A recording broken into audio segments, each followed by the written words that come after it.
Yesterday, thousands of Trump supporters stormed the Capitol building in Washington, D.C. to demand justice for an election that they truly believe was fraudulently stolen from them. They assaulted police officers, broke windows, busted into the House and Senate chambers, occupied congressional offices, and at the end of the day, one woman was dead. And next thing you know, left-wing mouthpieces and liberal politicians began rummaging through the garbage for the spines they'd thrown out under Obama, coming out in droves to denounce violence and pretend like they didn't spend the last, decade encouraging Black Lives Matter and Antifa to beat people senseless and set fire to the country.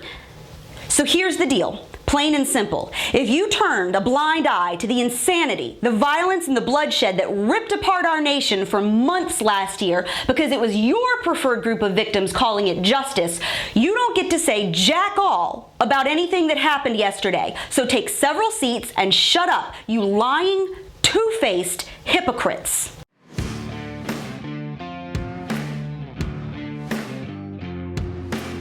Buckle up, I've got some things to say. What happened yesterday was wrong. Attacking police officers, vandalizing public property, and threatening innocent people is wrong. I don't care what t-shirt you're wearing, whose logo is on it, or what reasons you think you have. And I don't need to defend my record on saying that. You want my take? Head over to Twitter. Pissed off a lot of people yesterday, lost some followers, and not a wink of sleep. Because attacking cops and breaking into a public building is wrong, and I'm okay with saying so. And you want to know why I get to say that? Because I spent all of last year, and the year before that, and the year before that, calling out Antifa and Black Lives Matter for their senseless violence. Violence that not only ripped apart our cities and towns, but literally left people dead in the street. Violence that wrecked homes and small businesses, that stripped innocent people, mostly minorities, of their workplaces and grocery stores. Violence that wasn't in a well-protected federal building, but against citizens.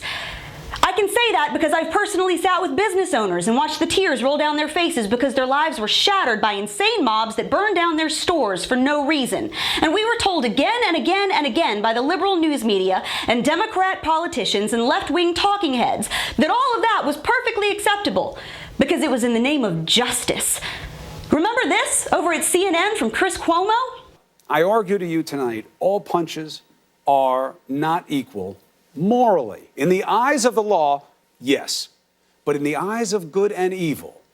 But when someone comes to call out bigots and it gets hot, even physical, are they equally wrong as the bigot they are fighting? I argue no. Oh, but now these same demagogues who stumped for the communist thugs burning down our cities are clutching their pearls and grabbing for their smelling salts because the other side finally got pissed off enough to start throwing punches. They're perfectly fine when the blood in the streets is ours or some innocent person who got caught up in the crossfire. But when it's a dude with a MAGA hat busting in a window, suddenly glass is sacred and you can't fight with your fists. And no, I'm not going to ignore this double standard because it is a huge part of what got us here. This was D.C. yesterday. This was D.C. back in May when Black Lives Matter lit it on fire. And not only did the left not say a single word against it, they renamed a street after the Marxist thugs who did it. Here's Vox in September saying that riots are destructive, dangerous, and scary, but can lead to serious reforms. And here's Vox yesterday saying that every person who forced their way into the Capitol should be arrested. Which is it, jackholes? Where was this outrage when Antifa tried to burn down a federal courthouse in Portland repeatedly? Or when Black Lives Matter was torching police departments and churches? Or when they set fire to a house in Richmond, Virginia with a little girl inside? You guys didn't give two craps about that. You sat there in your cushy anchor chairs and cheered on the mob while the body of David Dorn lay dead in the street, while an elderly man was undergoing surgery because his jaw had been shattered by a Black Lives Matter criminal with a bottle. While cops were getting hit in the head with rocks and trash can lids, and people were getting dragged out of their cars and beaten in intersections, politicians like Jerry Nadler were claiming Antifa was a myth. There's violence across the whole country. Do you disavow the violence from Antifa?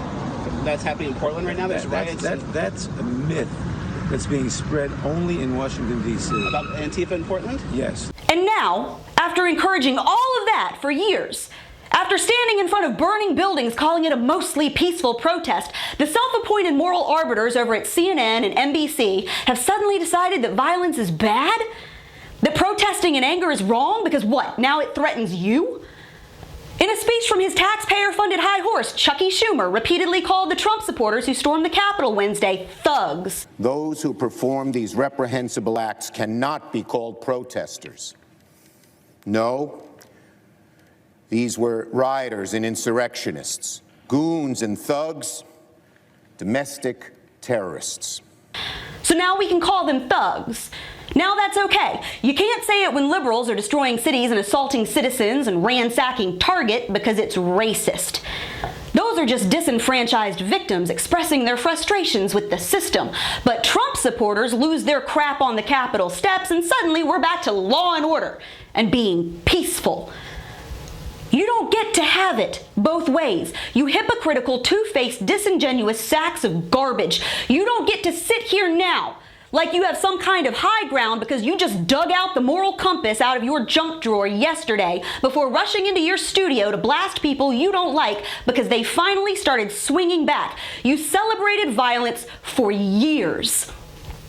Every person who broke into the Capitol, caused damage, or violently attacked the police should be arrested and charged because those are crimes and they hurt people. And next time BLM burns a city or Antifa attacks a federal building, every time they throw a brick through a barbershop window or at a cop car, every time they set fire to public housing or beat someone to death, every single one of them should be arrested and charged too. The difference is that the right has called out both by name and without hesitation, but the left will never, ever hold their own accountable. And that is why a huge part of 74 million people are so pissed off. And that's your reality check, America. Make sure you subscribe to our YouTube page, like us on Facebook and Twitter, and for the love of all that is holy, stop attacking cops.